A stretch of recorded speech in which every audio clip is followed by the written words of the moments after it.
Adam is Sahatin den Erkendanyu. Ev Garap Ber Arabavar. Yuvanlik Kamera Sindin Kerosina Benzian Burkatin and Eve Gerdagini Garir. Kerosini Aryir. O Hotel Doldugina Soilu. Kamerdaki Kaden de Gruden Camaraya Bakipulum Suyir. Samar Adam and Telephone of Kalir V. Area and Jersek Karisi Oluir. Lutfin Eve Get Me.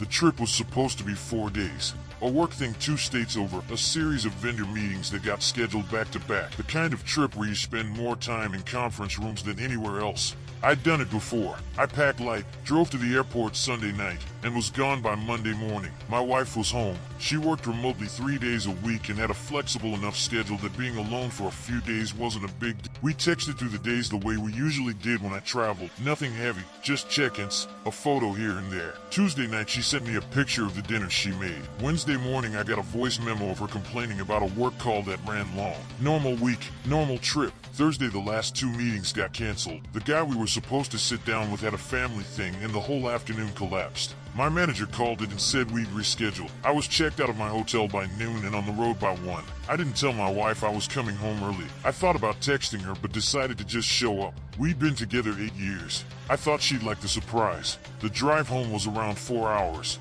I stopped once for gas and coffee and made good time on the highway. It was early evening when I came off the exit and started through the neighborhoods toward our street. The light was going gold and flat the way it does at that hour in the fall. Familiar roads, familiar turns. I'd driven this route hundreds of times. I came down our street and started to pull into the driveway. That's when I saw the car. It was parked right in front of the house, half on the curb. A dark sedan, older model, one I didn't recognize. Nothing about it was alarming on its own. People park on our street all the time. Neighbors have guests. It happens. But it was directly in front of our house, not in front of the neighbors. And something about the angle of it felt deliberate, like it had been left there in a hurry or placed there on purpose. I pulled up behind it and sat in my car for a moment. I took out my phone and opened the home security. We had 2 cameras, one covering the front door and driveway, one covering the back. I tapped into the front camera feed.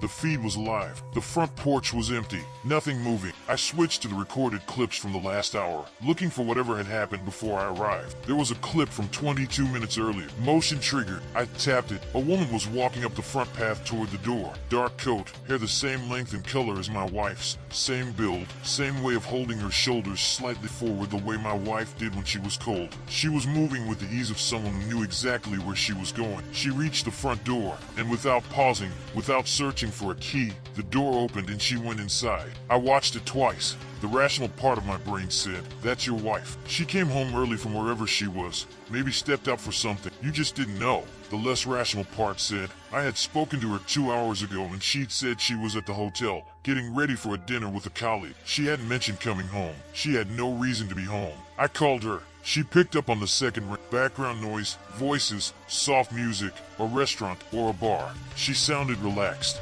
She asked if I was still on the road. I told her I was almost home. I asked where she was. She said still at the hotel. Just finished dinner. About to head up to... Her voice was normal. Completely normal. I told her there was a car in front of the house I didn't recognize. She said it was probably just a neighbor's guest. She'd seen a strange car out front a few times this week and hadn't thought much of it. I told her I'd seen someone go inside on the camera. She paused. Just a half second, but it was there. Then she said that didn't make sense. Maybe it was a camera glitch. Maybe the timestamp was wrong. She said she was coming home tomorrow morning. Everything was fine. I should go inside and get some rest. We hung up. I looked at the front of the house. The lights inside were off. No movement at the windows. I stayed in the car and went back to the camera clip. Watched it a third time. The woman walked up the path, reached the door. Door opened. She went in. I zoomed in on the clip as best I could on the phone screen. The image quality wasn't great at that magnification, but the woman's face was partially visible on the approach. The angle of the camera above the door caught her from slightly above and to the right. The more I looked at it, the more the familiarity of it unsettled me. It wasn't just the hair and the coat. It was the walk, the specific cadence of it, the slight forward. I switched to the live feed and sat there watching the front door for a few minutes. Nothing moved. Then the camera shifted. Not a lot. Just a slight reframe, like something had nudged it. The angle dropped by a few degrees, and the edge of the porch came into frame on the left side. Standing at that edge, Just at the limit of what the camera could see was the woman. She was looking directly into the lens.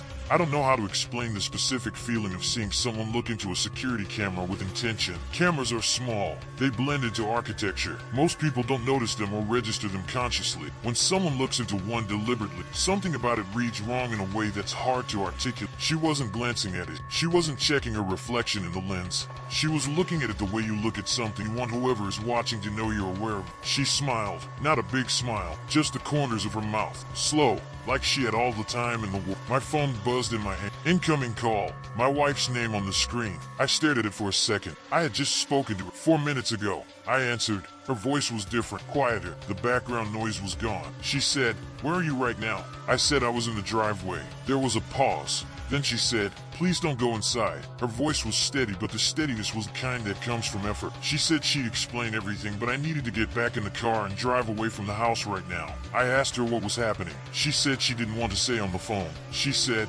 "Just leave, please, right now." I looked up at the front of the house. The porch was empty. The woman was gone.